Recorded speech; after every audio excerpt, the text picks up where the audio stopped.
Halo sobat, selamat datang kembali di channel Hobi Akuarium. Kali ini kita akan berbagi informasi tentang bonsai aquascape. Ini versi dari Hobi Akuarium ya sobat.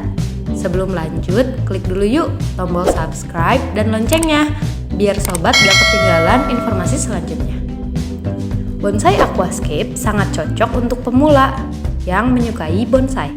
Bonsai aquascape ini sangatlah indah. Tak aneh jika peminatnya memang sangat banyak. Apalagi jika sobat menambahkan ikan ke dalam aquascape bonsai.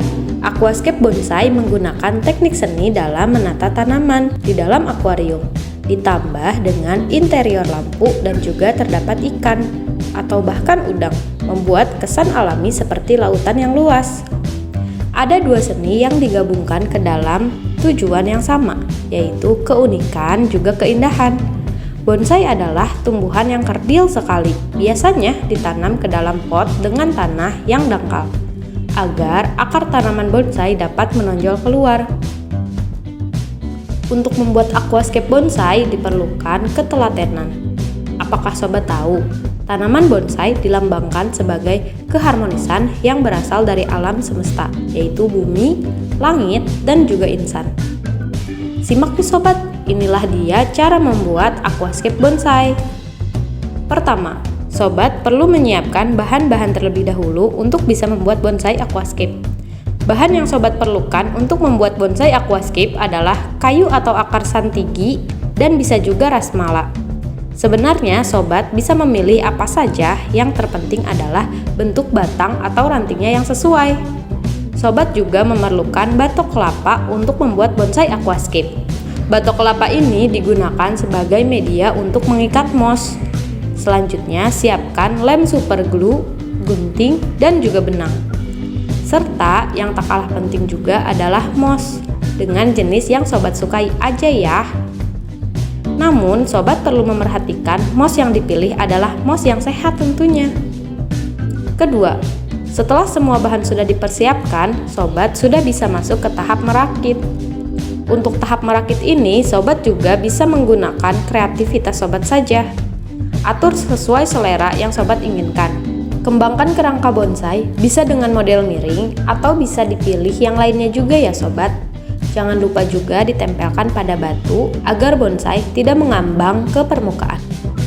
Sebelum dirakit, sobat juga perlu memastikan bahwa kayu atau akar yang sobat gunakan sudah benar-benar kering, karena ujung-ujung rantingnya perlu dilem juga ya. Jika kerangka sudah jadi, jangan lupa untuk proses detailing. Tujuannya untuk menyempurnakan bentuk bonsai aquascape agar terlihat lebih natural, serta agar menambahnya keindahan bonsai aquascape. Ranting-ranting kecil juga bisa menjadi pilihan sobat untuk menambahkan detail. Ketiga, di tahap ketiga, sobat bisa memecahkan batok kelapa menjadi beberapa bagian. Tidak harus sama persis atau rapi sekali ya untuk pecahannya. Malah, setiap pecahan yang unik akan membuat bentuk yang mengagumkan. Semakin berantakan, bonsai aquascape akan semakin terlihat alamiah juga loh sobat. 4. Di tahap keempat, sobat bisa menempatkan batok kelapa tadi ke ujung-ujung ranting, tengah-tengah dahan, atau bisa juga pada pucuk ranting. Setelah itu, buat media ikatan moss dan sobat bisa merekatkan menggunakan lem super glue. Pada tahap ini, sobat perlu memerhatikan lem benar-benar dalam keadaan kering dan batok merekat bertenaga agar tidak mudah terlepas. Kelima, tahap ini sobat sudah mulai harus menanam moss dengan cara menebarkan moss tipis-tipis saja ya pada bagian permukaan batok kelapa. Setelah itu, sobat bisa mengikat atau melilit dengan menggunakan benang. Tanaman moss ini memiliki fungsi sebagai salah satunya adalah agar bonsai bisa terlihat rimbun alami seperti pohon. Oh iya sobat, perlu diperhatikan juga ya bahwa akar kayu yang sudah dimasukkan ke akuarium dan diisi air, kadang muncul tanin dan getah sehingga air akan kecoklatan dan keluar lendir getah.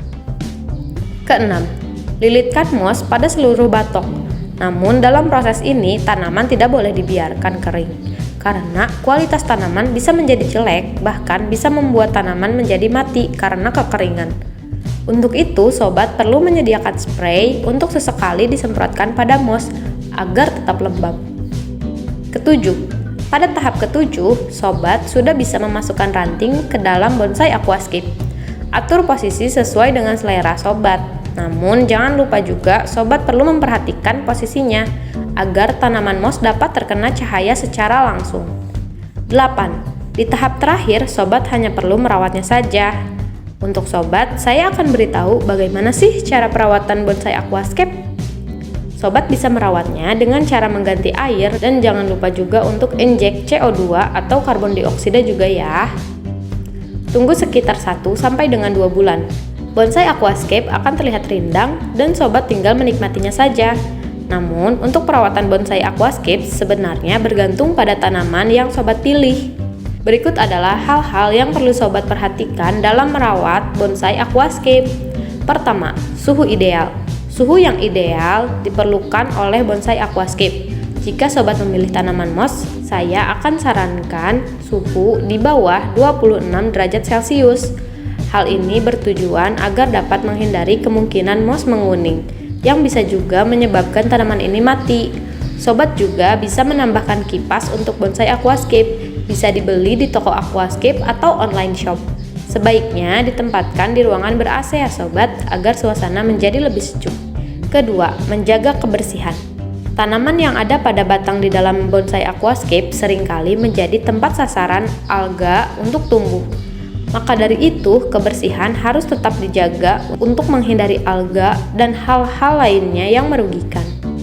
Untuk pergantian air, usahakan untuk bagian mossnya ditepuk-tepuk dengan perlahan agar kotorannya terangkat.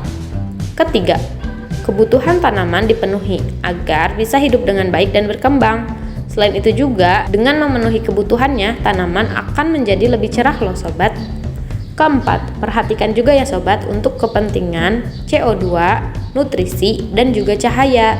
Jika sobat memilih moss untuk bonsai aquascape, cahaya yang dibutuhkan medium, nutrisi dalam takaran biasa, dan CO2 atau karbon dioksida low medium. Lalu sobat, setelah cara merawatnya sudah kita bahas, saya juga akan memberitahukan sobat mengenai bakalan tanaman bonsai. Yuk simak info selanjutnya. Pertama, bakalan bonsai asem. Bonsai asem adalah salah satu jenis tanaman yang sangat menarik. Untuk mendapatkan bonsai asem yang unik, maka sobat perlu menentukan jenis bakalan yang tepat. Bonsai asem menjadi salah satu pilihannya. Untuk mendapatkan kualitas yang baik, dapat ditemukan di sekitar bawah pohon induk asem yang sudah sangat tua. Untuk pengambilannya, saya sarankan untuk berhati-hati agar sobat tidak merusak bagian akarnya. Setelah itu, sediakan juga wadah atau pot yang telah diisi media tanam.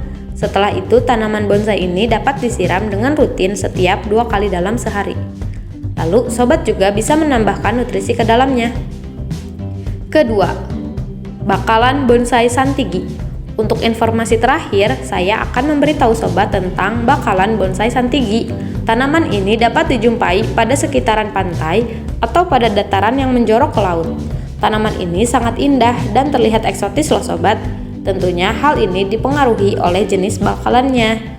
Untuk bakalan bonsai santigi ini, rupanya dapat ditemukan dengan sangat mudah. Namun, untuk membuat bonsai dari bakalan bonsai santigi ini perlu dilakukan secara hati-hati sebab bakalan dari tanaman ini sangat mudah mati. Nah, itulah tadi video tentang bonsai aquascape. Bagaimana tanggapan sobat? Apakah sobat sudah siap untuk membuat bonsai aquascape? Share pendapat menarik kalian ya di kolom komentar. Terima kasih sudah menyaksikan video di channel kami. Mari bangun dan dukung channel kami Hobi Aquarium dengan cara klik tombol subscribe, like, share, dan aktifkan tombol loncengnya juga ya. Sampai jumpa di video berikutnya. Jangan lupa tonton video lainnya juga ya.